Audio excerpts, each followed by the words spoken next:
All right, everybody, welcome back to another episode of Stories from a Mountain Town. I am your host, Tyler Meany, and today with me I have my brother, Ryan Meany. Ryan, welcome to the podcast. Thanks for having me. Awesome. So today, as always, we have another Snake River beer. I just want to do a little announcement before we get into things. They are back to opening at not full capacity, but full menu, same great items, same great beer. You can buy it at any liquor store, growlers, cans. They're actually doing tap beer at the brewery, which is less common, I think, right now. I think I've seen some places just doing cans and bottles, but they are back to being fully operational. So go check them out. So today we have Paco's. Ryan, have you ever had Paco's before? Yeah, had one yesterday, actually. Oh, nice. So grab one. Paco's is probably the podcast's favorite beer. It's like everybody that I ask, everybody around here that wants that I ask what beer they want, they always say Paco's. It's a classic Jackson beer. Cheers.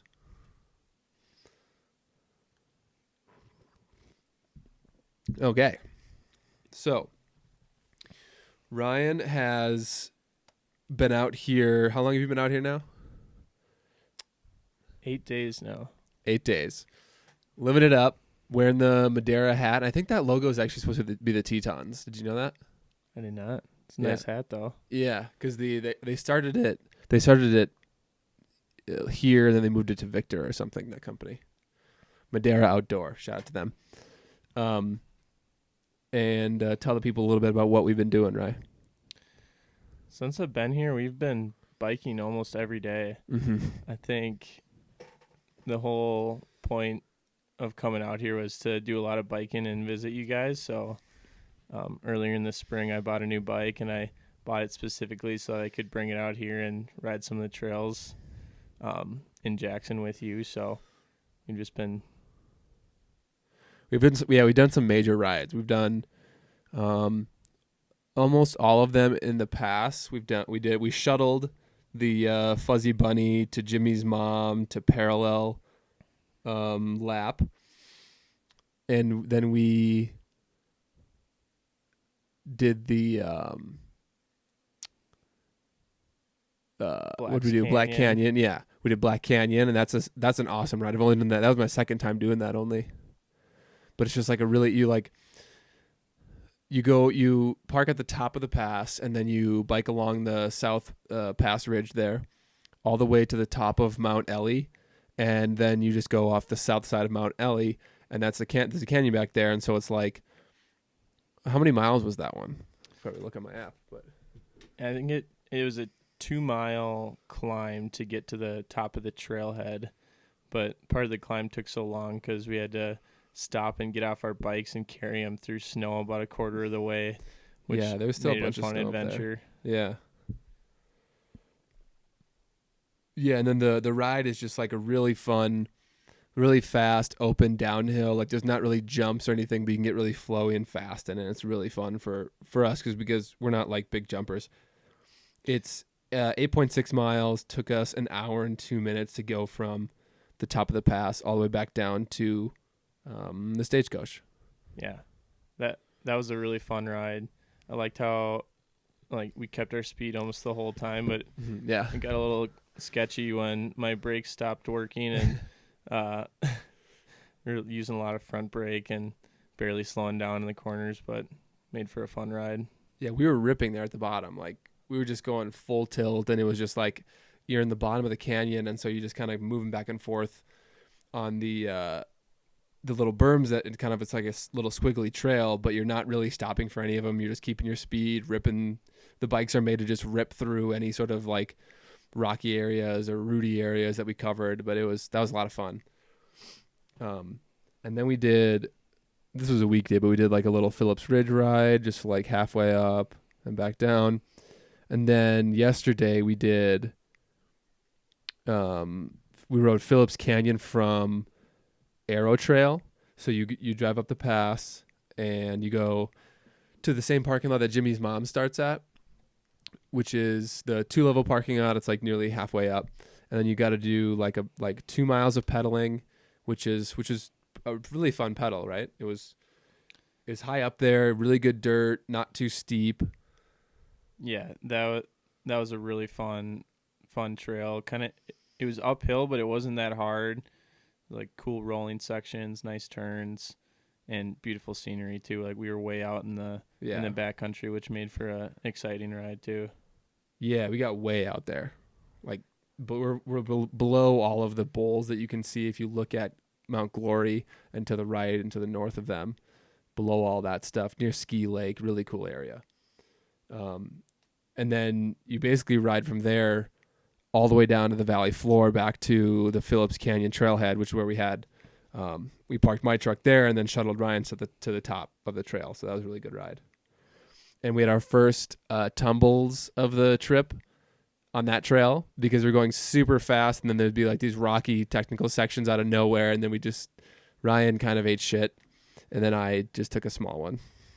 Yeah, I was leading down the trail, no idea what was up ahead, and all of a sudden there's like a huge rock garden with some jagged rocks, and Yeah. I hesitated and tried to stop, and then my tire got stuck in one, and I went over the handlebars and tried to catch myself, but got tangled in the bike itself. But Yeah. only a few scrapes and bruises.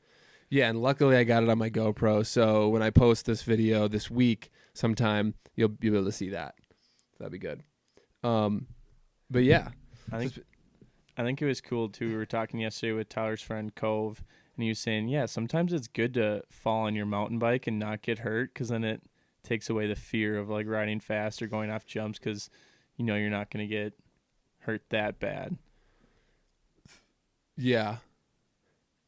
Yeah, that can help. I still have I'm still a little gun shy from my tumble I took at the bike park last year.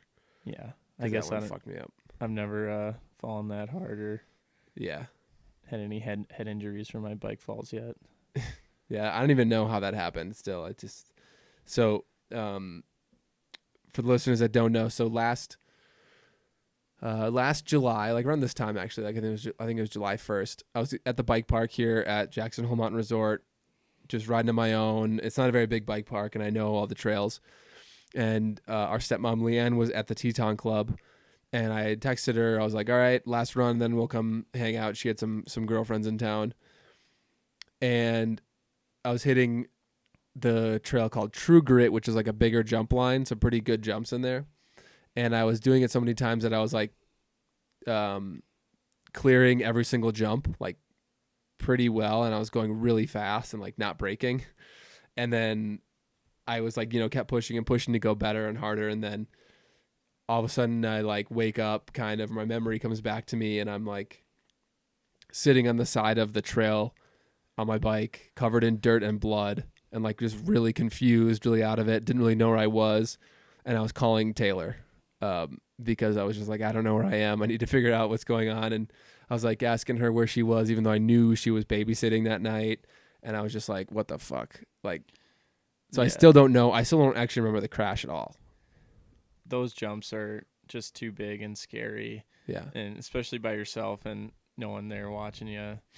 Yeah. I mean, I figured like bike park, someone would come down, but it was the end of the day. Like, there were only a couple more minutes left in their opening, so like nobody was there, and it's not the most common trail. So yeah, not a lot of the bike park goers are shredding the True Grit. Yeah, just because the jumps are so big. I mean, you have to get 10 feet of air just to like clear it, and if you don't, like you're gonna case and it hurts quite a bit. Yeah, but what I think happened, based on we went there the other day, looking at the jump, the landing has like a bigger lip on it on the jump that I fell on than all the other jumps in the park.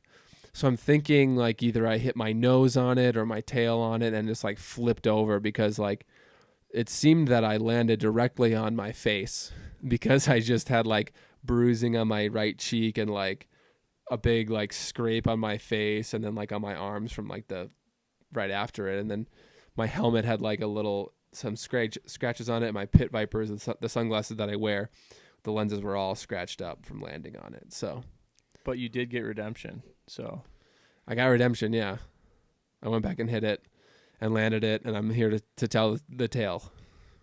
Yeah, it was good to get back out to the bike park and hit some of the jumps and work on getting some air time. Yeah, I was having trouble at the beginning because I don't really ever jump when I'm riding the trails out here because I'm usually with the dogs, and so if I fall, like some bad shit could happen. But there's like a maybe like a coordination or like the muscle memory of being in the air and feeling like what you need to do to make adjustments and just like fly properly, and to and I kind of needed that in a safe environment like the bike park. We can trust the jumps. If you do like come off course or fall, it's flat. You're like tumbling down the pass like you would if you fell on parallel or something. Yeah, and it also helped that our stepsister Christine Yeah. she rented a downhill bike and had all the gear. She's pretty much wearing hockey pads, like covering her whole body, and she was hitting like these huge jumps and clearing them, getting more air than Tyler and I, and we didn't notice that until like near the end of the day when we decided to follow her down the trail. Yeah. And we were so surprised by the amount of air she was getting. So it was fun to see her, and then that made Tyler and I both more confident when we were going down because Christine could do it, then I'm sure we could. Yeah, it definitely made me push harder. And yeah, the time when I followed her and like I was just going the same speed she was, which was roughly what we had been doing the whole day. And then she just launches off this jump and goes like almost to the bottom of the landing. And it's like it's like probably a 12-foot gap between the lip of the jump to the lip of the landing, right? 10, 12 feet for most of them. And then she carries probably to 15 to 16 feet in total. And I'm like right behind her, and I look like straight up as she shoots up, and I was like, "Oh shit! I guess I'm doing that too." So I was going the same speed. Yeah, and it's not like she's going off it timidly. Like she's like No. going into his speed and sending it, like no brake checks or anything. Yeah. And she like accidentally does a tail whip, but it looks cool when she's in the air flying. Yeah. Yeah, and it was never like said anything like, "Oh, these jumps feel too big" or anything. She was just like, "All right, we're doing it," and was just like sending it. It was, and then, so the turning point of the day for her was when I let her use my Pit Vipers because I had goggles on my helmet for that. And after she started using those, she was really sending it, like really getting after it. And I think there's a direct correlation, maybe even a causation there. Yeah, if you were Pit Vipers, you pretty much have to shred. There's no other choice. So yeah, and I wear Pit Vipers and I wear Pit Viper jerseys sometimes, so that you know that I shred. Then that's how you know. Yeah, if you don't see anything else on Tyler, but you see his Pit Vipers, he probably goes fast down the hill. Yeah, cool. So tell the audience what you do for work. If they didn't already notice from your monotone voice and your lack of description words and lack of creativity, what do you do for work? What's that supposed to mean? No, I'm an accountant. I work at Deloitte as a CPA and an auditor. Started last October, had the summer off after I graduated in May of 19 to study and pass all my CPA tests, which I did before I started work in October and made it through one busy season, and now I'm in my first summer here at Deloitte. Yeah, awesome. And explain to those who just like don't really have a concept of what it is. What do you do as an auditor? Like, what is auditing in your sense? I know what it is, but I'm just telling for the audience. Yeah, someone at Deloitte had a good description of it, so I'll take their words. And I think they said that as auditors, we go into public companies, and if they say they made $10, we kind of make sure they made $8, and that's kind of our job. Like we're not there to make sure they like the number is exactly what they say it is, but we're just there to make sure that like what they're putting on their financial statements are roughly accurate and favorable on their taxes. Do you work to like find, or I guess a tax accountant would do that, but like find ways for their what is it, like operating revenue or something, taxable revenue to be as low as it can? Not really. As like external auditors, we have to be totally independent of the company. Oh. So we can't really we can give them like some operating tips, but we can't really give them any financial advice or consulting because we need to like, you can't audit your own work. So that's why we have to stay independent. And so if we audit a company, normally a different public accounting firm would do their consulting. Oh. And the consulting would be like, hey, here's some tips on, these can actually be written off or shit like that. Would be the consulting. Yeah. Oh. And we can do some tax projects beside from the audit, but for the most part, at least in the clients I'm on, the tax accounting is done by a different firm. Cool. And do you have a category? Is there a category put on the type of clients you work with, or is it like size or like industry or something like that? Once you've been at the company for a few years, you normally find the market that you're kind of an expert in. But since I haven't been in the company for more than a year, I'm kind of just bouncing along from a bunch of different industries. I'm in the trucking industry. I did a banking client, health insurance, and now I'm on a like a concrete mixer and like garbage truck clients. So I'm getting a wide variety of experience. Yeah. It's so varying because like the trucking and the one you're on now, that's a lot of like heavy overhead because they have a lot of like company vehicles and probably pretty high labor cost, where with like banking it's a lot of like investment stuff, interest stuff, whatever the accounting is needed for like appreciating assets.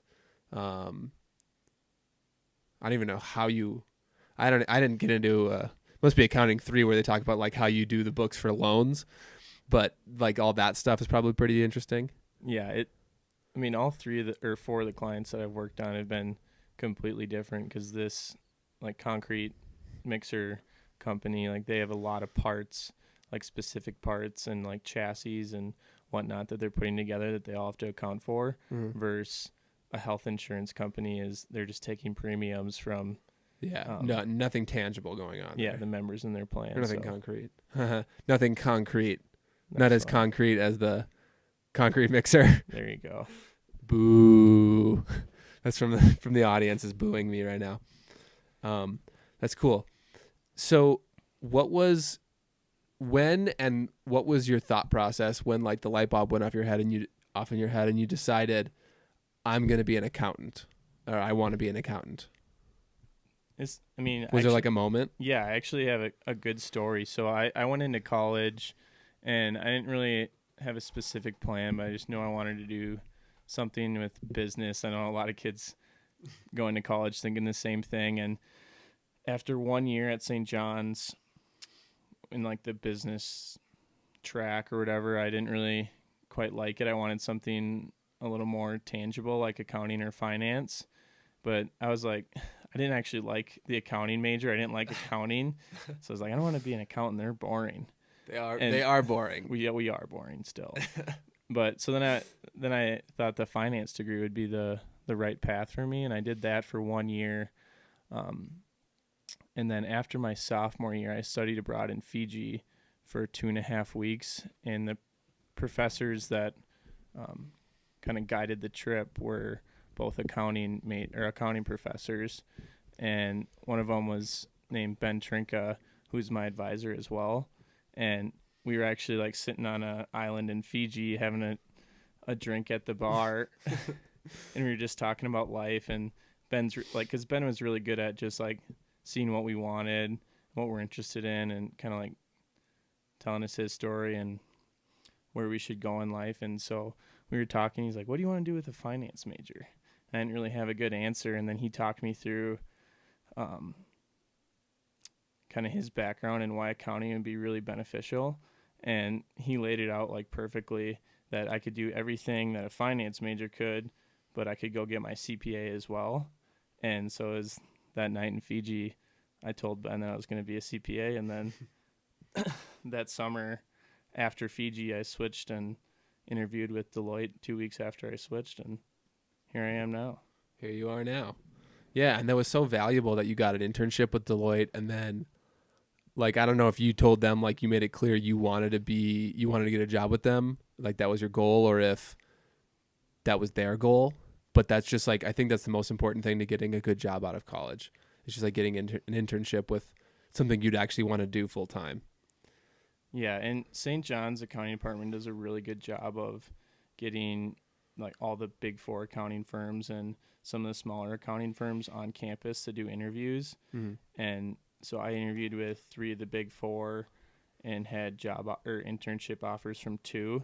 And how it works out is if you get an internship, you're pretty much, that's your job offer as long as you don't screw it up during the internship, which most people don't. So yeah, once I got the internship, I kind of knew I was going to Deloitte after I graduated. Yeah. Yeah, FIS doesn't have that sort of culture. Their internship numbers vary a lot, like year to year, based on what the past class, like if they hired a lot from the last class, they'll be like, okay, we'll do another big program. But if they didn't, then they're like, some managers like, we can't justify it or something. A company of 55,000 employees, and they're worried about that. But when I walked into my internship literally day 1, Doug was like, okay, Tyler, what are like your goals for this? And I was like, 1, get a job out of this. And I said it to my manager, and then I said that to the head of the division of the office I was working in. And then he remembered me when I came back, and he's like, you got your job, right? And I was like, yes. There you go. But yeah. Yeah, they made it clear in the first like couple weeks of the internship. You have lunch and dinners with various mentors at the firm and just try to get to know them on a personal level, because that's like the one thing that separates each public accounting firm is the people that work there, because we're all doing the same thing. We're following the same guidance. Yeah. So it's who you're doing it with, which makes the biggest difference. And so they all made it clear. It's just, work hard and you'll have a job offer in 8 weeks. So yeah, for sure. That's cool. And I want to mention on like the what your advisor said about you could do everything that a finance major can with your CPA. And I think that's a really good point, because with that CPA, and that's a big accomplishment to have your CPA. With that, you could walk into any sort of accounting or finance or like really like business math, money math related position and say you have a CPA, and you probably just get it. Yeah. And it wasn't to like knock finance majors at all, but it's just a lot harder to go from finance and then say, oops, I actually want to get my CPA, than it is to just get your CPA right away and then move into like a finance role. Yeah, like a lot of CFOs have had their CPA or got their CPA and it's now expired or something like that. Yeah. So if your track is like high up finance or something like that, and it's not necessarily accounting, but it still could be accounting forever and then accounting management or something like that, you can do both extremely effectively with that. Yeah, pretty common or natural switch is to go to public accounting for however many years you work there, and then oftentimes they take roles as controllers of the company, and then that eventually turns into the CFO of the company. Yeah. So we see that a lot when we're working with clients. And doesn't it mean, I thought you meant going private is going to the company. Didn't we just say this the other day? Like the term is people go into industry. Into industry. Yeah. Yeah. So that means they go work internally at a company doing the accounting. Right. And yeah. Yeah, okay. Awesome. And I don't know if I'm going to do that yet. I still haven't quite figured out my path after public accounting, but I have. What's that? Alex and I want you to come and be our CFO for Meany marketing, because we don't do a very good job of that. That's not what we're good at.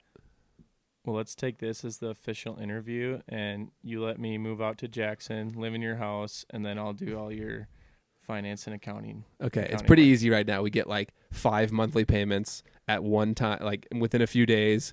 They're not that much, and I have QuickBooks set up to know where they like. QuickBooks attaches the numbers that I put the invoice in for to the check that I just got. It says, oh, that's from the links at Teton Peaks, for example. So it'll be a very tough job in the beginning because of all the transactions you have to dig through. But yeah. Oh, since we're doing a real interview, this was a recommendation from Haley, our friend, the teacher. She wanted to know. She asked people like, if you were going to interview someone for a job, what would you ask them? And her question was, what was your AIM username? Do you want me to answer that? Well, I think I already know, but you should go ahead. Yeah. I mean, mine was made by my mom when I was probably like 4 or 5, but I still have the email, and that's kind of my junk mail. But it's rhockey1234. Yeah. Mine was LHpitcher1234. Also made by the same woman, probably in the same day. Yep. But don't email me. I already get too many emails on that account. Yeah, I don't even know the password for it anymore, but it's somehow still attached to my Facebook. Mm-hmm. We're going to be the first generation to run out of screen names. Like, how many usernames do you individually have? I mean, I think I have 40. Through your different work platforms, personal platforms, email platforms, all the shit. Yeah, there's definitely a lot and way too many passwords that I can't keep track of. I've tried to like write them down in a notebook, but I end up losing the notebook. Yeah, you gotta do phone. I try to put it in my phone notes, but then I never can keep track of them. And then I bought one of those apps that like keeps all your passwords. Then I didn't use that, so I need to figure the password thing out for all these accounts. I found probably Deloitte too. Our company password criteria is so strict that I just like picked one of those. So then all the other ones that I need to do will accept that because it's super strict. Like it's got like symbols and capitals and numbers and shit. And so pretty much everything else follows that. And I try to stick with like one main thing and then like a couple variations based on the requirements of the platform. Yeah, ours isn't too crazy, but they make us change it a couple times a year, so pretty frequently. We have to do it fucking quarterly. Yeah. Like I should change mine tomorrow. And we're at the point now where you can't use a word you've ever used before. And so, I mean, I've worked there for 4 years quarterly. So I'm on like my 16th password. So I don't even like, I've gone through dog names, sibling names, Taylor's name, my name. No, I can't do my name because that's not allowed. Sports teams names, cabin name, like variations of like my birth year with like sport numbers that I've had, different symbols, and then the numbers now can't be sequential, so you can't do like 1, 2, 3, 4. So I take like an hour to find a new password every quarter. I think your best bet would to just be going into the dictionary and start picking a word and a couple numbers and making that your password. What they say to do is think of a random sentence, and then the first letter of each of those words is your password, plus the symbol, capital, and a number. Yeah, that's so I'm like, this is way too complex. I just want like, I mean, I know it's important because financial technology, we can like, if you hack us, you can do a lot of transactions, a lot of banking information. It'd be bad, but like, do I need to spend an hour a quarter picking a password? Like, just pick one for me. Just pick one for me, send it to me, and I'll just write it down and it'll be fine. Like, give me an auto-generated code-looking thing that doesn't make any sense. That might be better. Yeah, I think, do they offer that at all? Because I know when we go to change it, they give us like a 10-digit number with hyphens and different letters and numbers, but I obviously always just choose an easier one that I can remember. We can get our customer service or our employee support team to like give us one, but they just do like random nonsense because we change it right away. But yeah, there's got to be an app where it's like generate a password for me, 10 digits, symbol, number, go. Yep. Here's what I like: sports. I like the mountains. I like these numbers. And then you just make me a password every quarter. Yeah, exactly. That's a good idea. Let's write that down. Yeah. Okay, enough about passwords. We're probably boring them to death. So let's go back to the first time you came to Jackson, which was like 7th grade for me. Yeah, I think. that was 4th grade for me. It was spring break because Yeah. I played hockey growing up. For the listeners who don't know my background, and the hockey season's quite grueling, even at for a 4th grade level. And you have games and practices almost every weekend and during the week. And once our season was over, like early March one year, we lost, and then I was able to make the spring break trip out to Jackson with the family. And I'd snowboarded one time, I think, in Minnesota at Trollhagen and got like a mini lesson. So I was able to go down the hill, but I wasn't good by any means. Mm. But we came out to Jackson on that 4th grade trip, and I think I left and I was able to snowboard the whole mountain. Yeah, we did a couple tram laps, but and that was just. I'm sure you thought this too, but it was just like, we roll up to Trollhagen and we just look up and we're like, whoa, that's big. And then we come here and it's just like, this is a whole different thing. Like there's levels upon levels. There's lodges, like up high, like there's lodges like halfway up the mountain and at the top of the mountain, and not just at the bottom, like most hills in Minnesota are. It's just like a whole different thing. Yeah, I remember like asking our dad, like, "Hey, Dad, how much bigger is it in Jackson Hole than Trollhog?" And he's like, and his response was always like, "Way bigger." I'm like how much bigger? Like it can't be that big. Yeah. And then you get out here and you like see the top of the tram, and it just blows you away, especially as a 4th grader and barely know how to snowboard. Yeah, I'm sure that what's the vertical of Trollhagen is probably 500 feet. The vertical of JHMR is 4,500 feet. So what's the math on that? How many times bigger? 9? 9. Good math. 9 times bigger? Yeah. So it doesn't even, like, the 4th grade or the 7th grade brain can't even really fathom that. Mm-mm. Yeah, but that first trip that we took, it was in the spring, and obviously in the springtime it's really warm and they don't get a lot of snow, so the mountain gets a lot of moguls that are built up. And I just remember going through the moguls on a snowboard, and I hated it so much that I swore I would never snowboard again in Jackson Hole. So I started skiing after that trip. Yeah, that was the last day.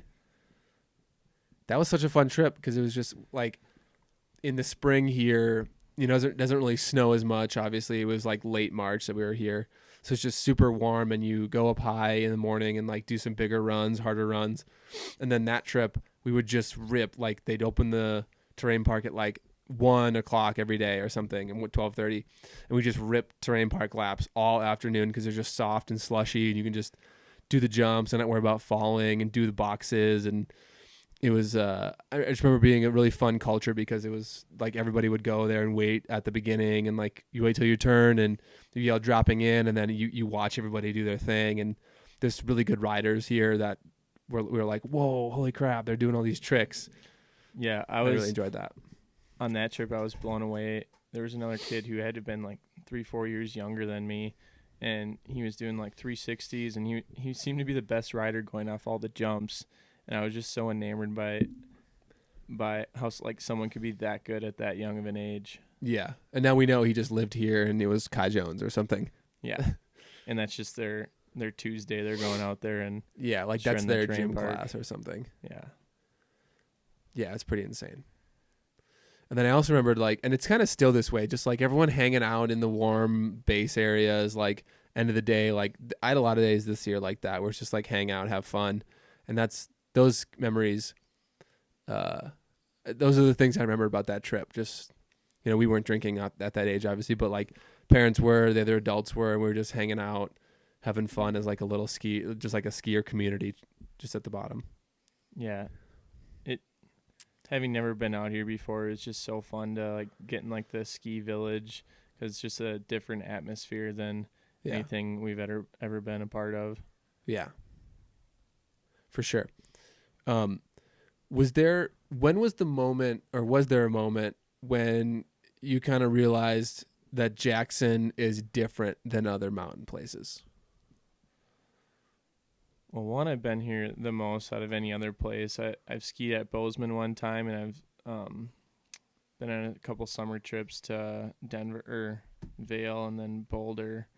But I think just the size and the valley here, just the vibe is so much different than any other place. Mm-hmm. I can't. It's hard to really put words towards it, but Mm-hmm. I think it's just like the beauty and the yeah. It's just it's just way Just more different. yeah, way more different than the other mountains and just the culture. Yeah. Yeah. My moment was partially when we went to the Vale on the Vale trip. We stayed in Vale in the summer, and we went there to like work out and exercise for football at the altitude, and then like have some fun, ride some bikes, and do some hiking. That was a moment for me, and then the big moment was when Taylor and I went and skied at Park City. And like you know, Park City advertises they're the largest ski resort in America because they have the most acreage. And we go there, and like the vertical is like if you get 1,000 to maybe 2,000 feet of vertical on at the most on a run there. And the snow was really crappy that year, so it showed up in a bad light.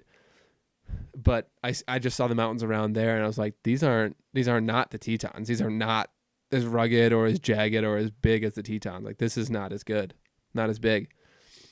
And I think I'm super spoiled having the Tetons to go to, and that we have been going here for a while. But that was the moment where I was like, okay, like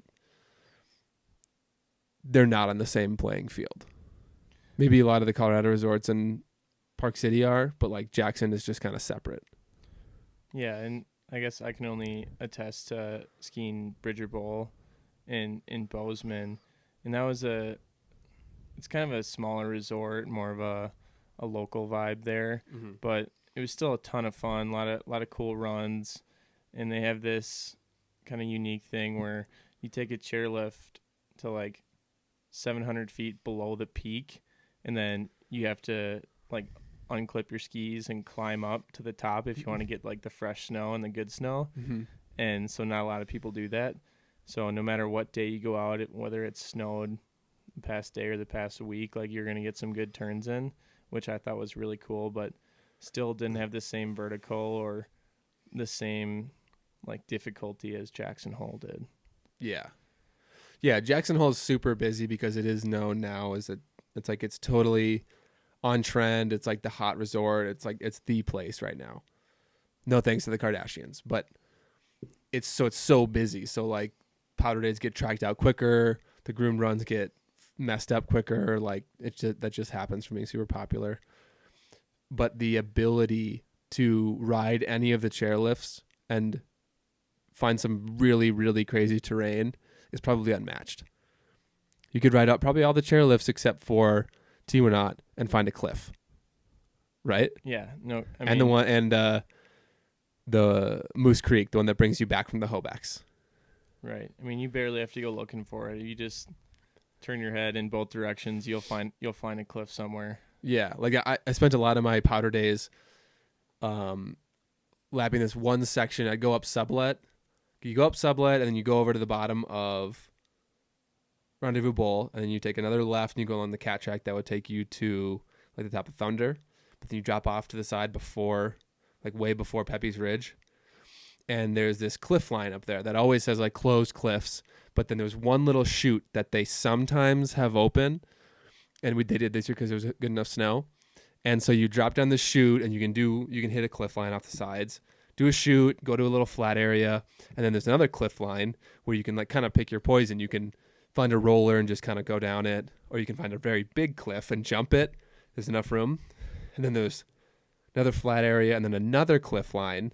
And the same thing where you can kind of pick your poison, find your line that you think would be good, and there's enough room you can go pretty deep into it.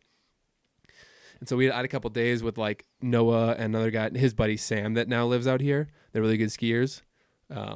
And their other buddy Alex actually too, where we were just lapping these things and just like it was such a good energy just to like everyone's super pumped up about hitting this line. Everyone's good enough to like you can tell them like yeah go for it, push it a little bit, and we're just doing it, upping each other. Like it's just so much fun, and you just do that off a normal chairlift. You're not like backcountry. You're not having to do the tram all the time. It's just like you can just lap this all day.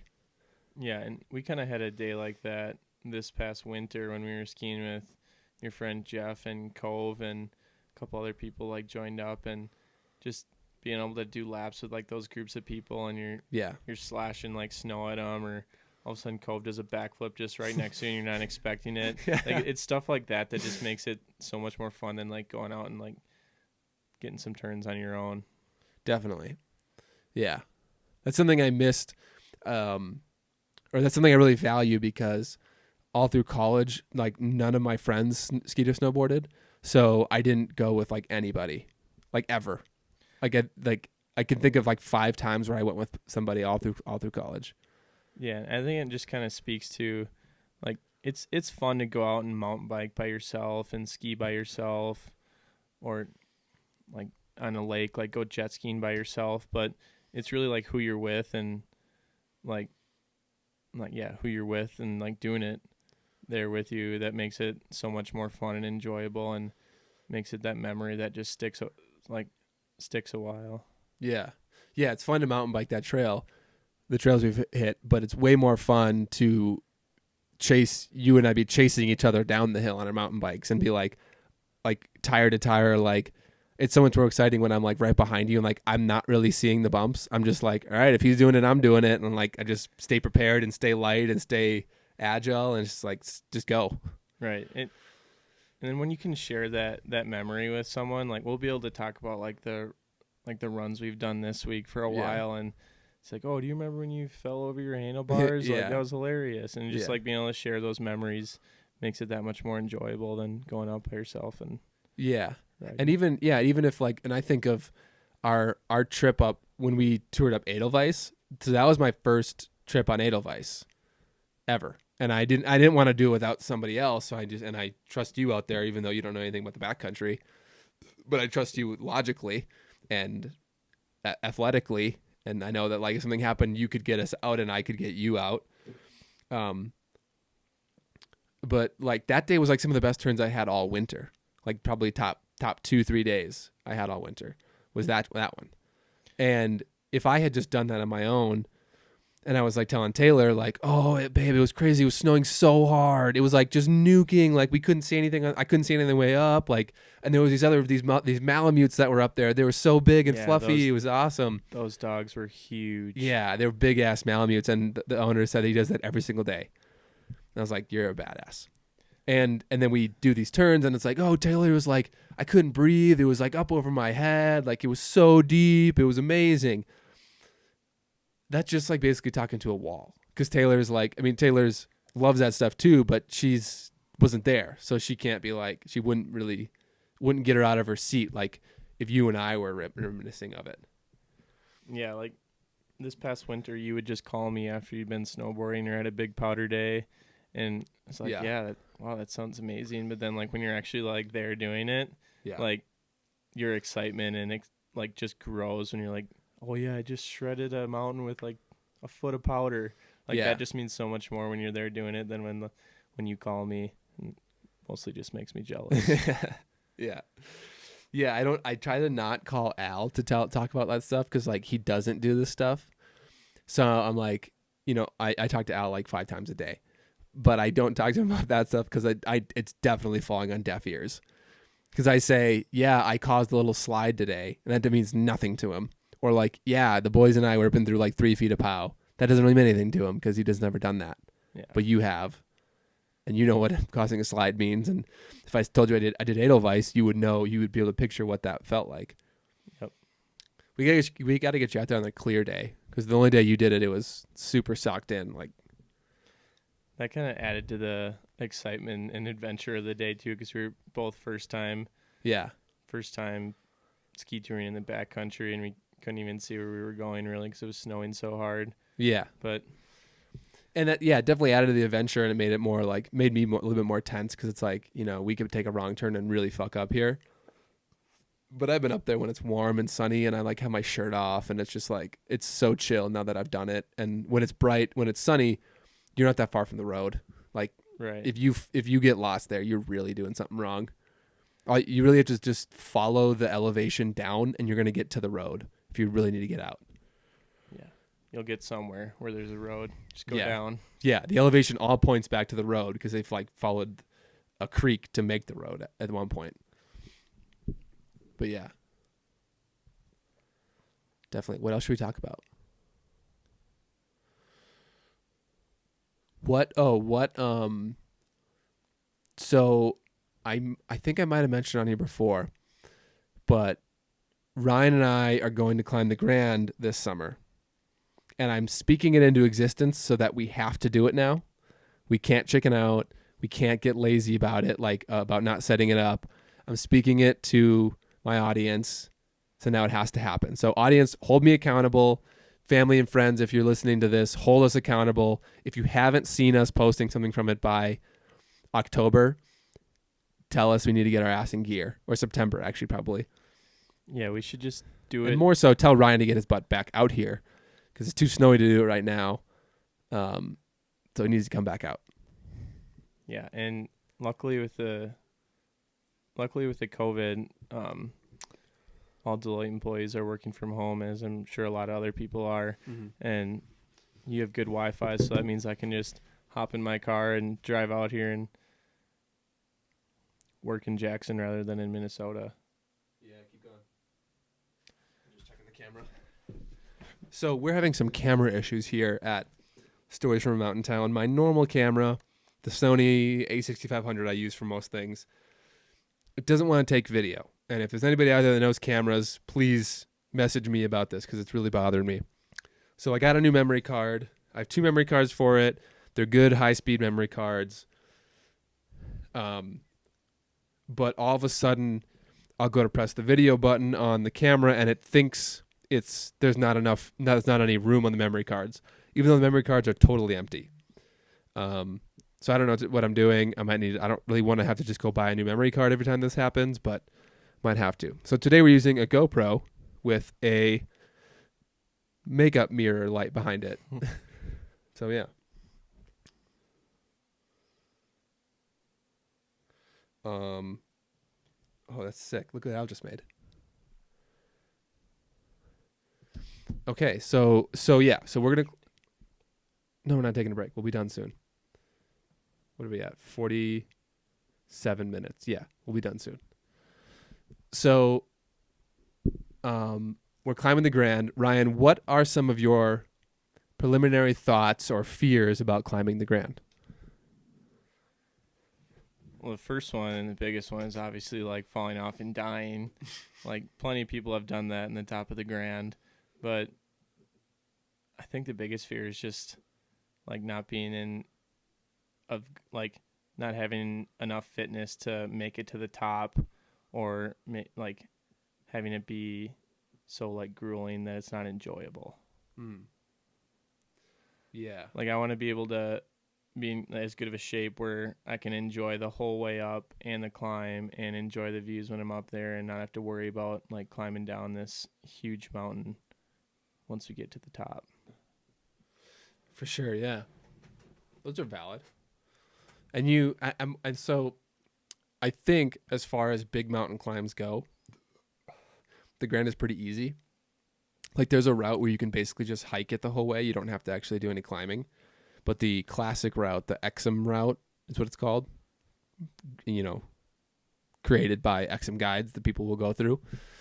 It has some climbing in it, but it's like your ability is enough. And everyone I've talked to around here that's done it, they say the conditioning is more important than the climbing ability, because I'm the opposite. Yeah, you've climbed enough to do it, but you don't live here.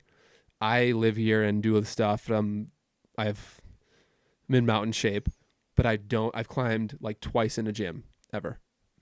And so everyone I've talked to says, no, you want the conditioning more. Right. And I think it's not just a hike to the top. Like there's some spots where you have to do some, not really scrambling. Like scrambling, not really rock climbing, but it's not like if you fall, you're going to be able to like get back up. Like the stakes are very high when you're at the top. So like, although it's easy climbing, the stakes are really high. Yeah. I mean, the top of it is just under 1,400 feet, and the valley floor is 6. So you're like 8,000 feet above the valley floor, and you're basically on sheer rock. You're doing all the hardest climbing when you're at the top. So yeah, it gets steeper as you go up. I don't know if that's the same with all mountains, but all the stuff we climb in the Tetons gets steeper the higher you're up. So it just is so much harder to when you're hiking it because you're breathing heavier and it's steeper, so it's more difficult muscularly. Is that a word? More muscularly. It's harder on your muscles to pull you up the steeper slope, and you don't have any oxygen because you're higher. Yep. That's what I was trying to say. That's cool. Yeah, I think my only fear is just that I would never do it. I don't really have any fear about the climb.